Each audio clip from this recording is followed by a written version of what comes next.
It stunned the Arsenal players. It stunned the Arsenal stadium.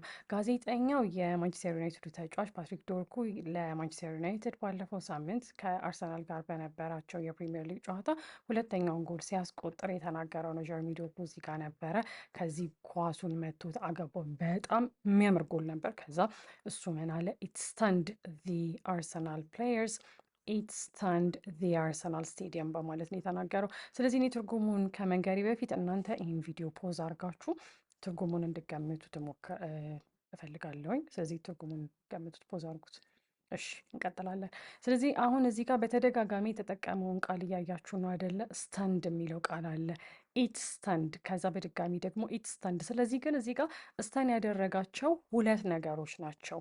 ስለዚህ በተደጋጋሚ የተጠቀመውን ቃል ነው የምንመለከተው። ስለዚህ ስታንድ ማለት ማስደንገጥ፣ ማስገረም ወይም ደግሞ በቃ አንዳንድ ጊዜ የሆነ ያልጠበቅነው ነገር በሚፈጠርበት ጊዜ ስታንድ ልንሆን እንችላለን። ያ ምን ማለት ነው?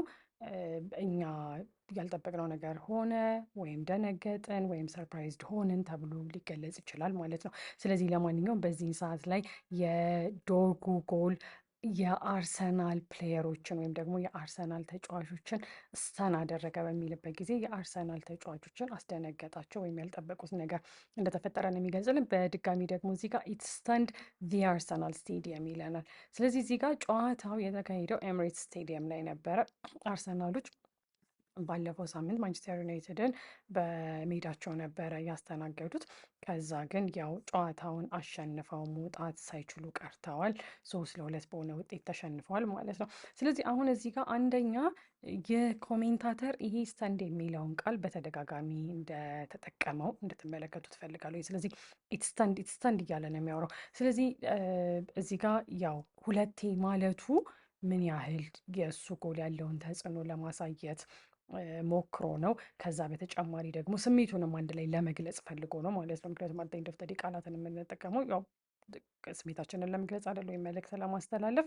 ከዛ በተጨማሪ ደግሞ እዚህ ጋር ፕሌየርስ የሚለው ሜዳ ውስጥ ያሉት ሰዎች ናቸው።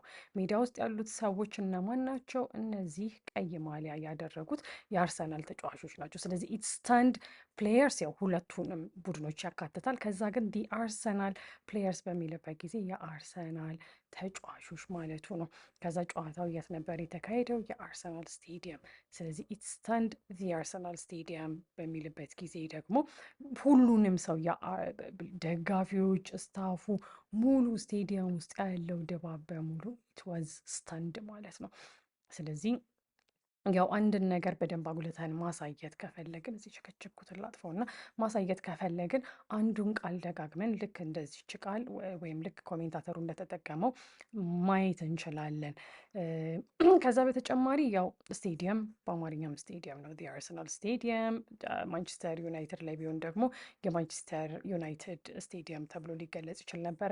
በዚህኛ ጊዜ ኢት በዚህን ሰዓት ላይ ጎሉን ነው የሚገልጸው። ስለዚህ ጎሏን አያችኋት አይደል? ኳሷን እዚህ አየር ላይ እቺ ጎል የአርሰናልን ተጫዋቾች ነው ስተን ያደረገችው፣ ያስደነገጠችው፣ ሰርፕራይዝ ያደረገችው፣ ያልጠበቁትን ነገር ያደረገችው። ስለዚህ እዚህ ጋር ምንድነው ስተን ያደረጋቸው?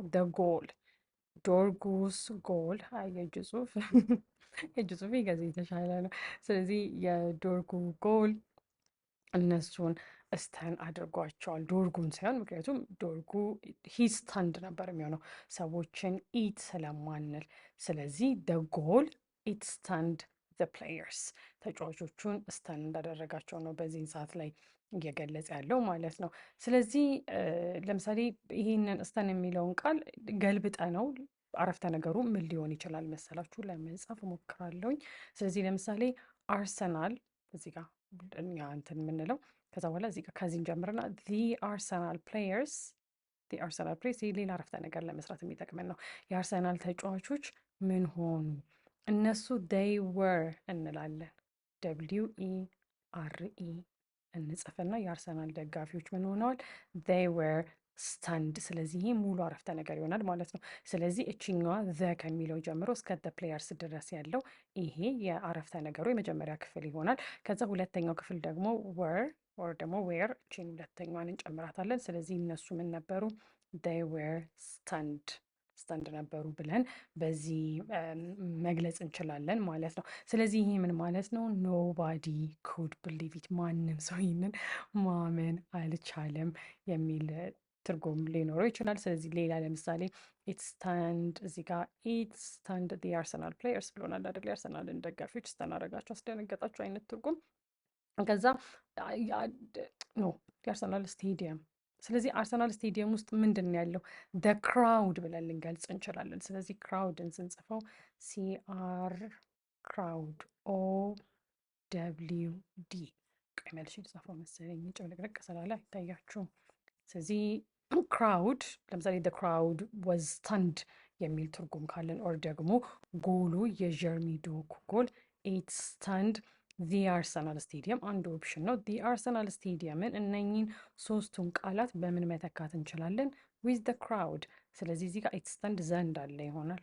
ጨማለኩት ዘ እንዳለ ነው የሚሆነው። ስለዚህ ከዚህ ከዘ እንቀጥልና ኢት ስታንድ ምንን? ደ ክራውድን።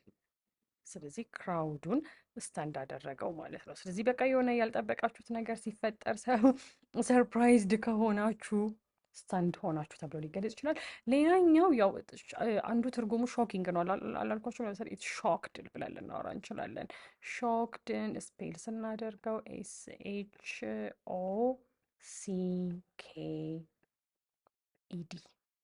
ኢትስ ሾክድ አርሰናል ፕሌየርስ፣ የአርሰናል ደጋፊዎችን አስደነገጣቸው። ኦር ደግሞ የአርሰናል ደጋፊዎችን ብቻ ሳይሆን የጀርሚ ዶኩ ጎል ኢት ሾክድ ኤቭሪዋን ዋቺንግ። እኔ በበኩል አርሰናል ሊያሸንፍ ፈልጌ ነበር፣ አርሰናሎች ዘንድሮ ዋንጫ እንዲበሉ። እንግዲህ አላሸነፉም፣ አልሆንም። ግን ለማንቸስተር ዩናይትድ ደግሞ አምሶ ሀፒ፣ በጣም ደስ የሚል ጨዋታ ነበረ። ለማንኛውም የጀርሚ ዶኩ ደ ጎል ኢት ሾክድ ዲ አርሰናል ፕሌየርስ። ስለዚህ በአንድ ነገር ሾክድ ሆነን ማለት በዛ ነገር ደነገጥን ብለን መግለጽ እንችላለን ማለት ነው። ኢት ስታንድ ለምሳሌ ኢት ስታንድ ደ ሲቲ፣ ከተማውን ስታንድ ሊያደርገው ይችላል። አርሰናል ኖርዝ ለንደን ሰሜን ለንደንን ስታንድ ሊያደርገው ይችላል ማለት ነው። ስለዚህ ኢት ስታንድ ምን ሊሆን ይችላል? አርሰናል ፕሌየርስ ብቻ ሳይሆን ክራውድ ብቻ ሳይሆን አርሰናል ስቴዲየም ብቻ ሳይሆን ከዚህ በተጨማሪ ኢት ስታንድ ምንን? ኢት ስታንድ ሲቲ፣ ከተማውን ሁሉ አስደነገጠው። በነገራችን ላይ እኛ እያየን ነበር ጨዋታውንና የሆነ ማን እንዳገባ ለማወቅ ማለት ነው ከተማ ውስጥ ሲጮህ ነበረ። ከተማ ውስጥ ሲጮህ እኛ ኦንላይን ነበር፣ የኛ ዲሌይ ሊሆን ነበር ወይም ትንሽ ረፈድ ብሎ ነበር ውጤቱን የምናየው እና ከዛ ምንድነው ለማወቅ ጓደኛዬ ይመስለኝ ከእሷ ተጮኸ፣ አሁን ማን አገባ? ከዛ ገብተን ስናየው ወይ አርሰናል ነው ወይ ማንቸስተር ዩናይትድ ነው። ምክንያቱም በዚህ ጨዋታ ላይ 5 ጎሎች ናቸው የተቆጠሩት። 3-5 ብዬ ልጽፍ ነበር፣ 3-2 ነው ያለቀው። ለማንኛውም ዛሬ ምን ተምረናል? ስታን የሚለውን ተምረናል ማለት ነው። ስለዚህ የሆነ ነገር ስታን ካረገን ያ ነገር ያልጠበቅነው ነገር ነው፣ ያ ነገር አስደነገጠን፣ ያ ነገር ሰርፕራይዝ አረገን ብለን ልናወራ እንችላለን። ግን ብዙ ጊዜ በኔጌቲቭ ተርም ሲሆን ማለት ነው። ሰዎች እናንተ ስተን ካደረጋችኋቸው ያልጠበቁት ነገር ተፈጠረ ተብሎ ሊገለጽ ይችላል። ስለዚህ ብዙ ይሄ የስሜታዊ ተጽዕኖ ነው ያለው። በቃ የአርሰናል ደጋፊዎች they were stunned by ጀርሚ ዶኩ ልን ነበር ፓትሪክ ዶርኩ ነው የሚባለው። ለማንኛውም የዛሬው ቪዲዮ ይህንን ይመስላል። እንደወደዳችሁ ተስፋ አደርጋለሁ። ከነገ ሰው ይበለን። See you in the next one. Wow, this is my first video for this channel. በዚህ ቻናል ከአመት በላይ አመት 2 አመት አይሆነኝም ቪዲዮ ፖስት ካደረኩኝ። so I hope to stay here this time። ሰላም ቆዩ።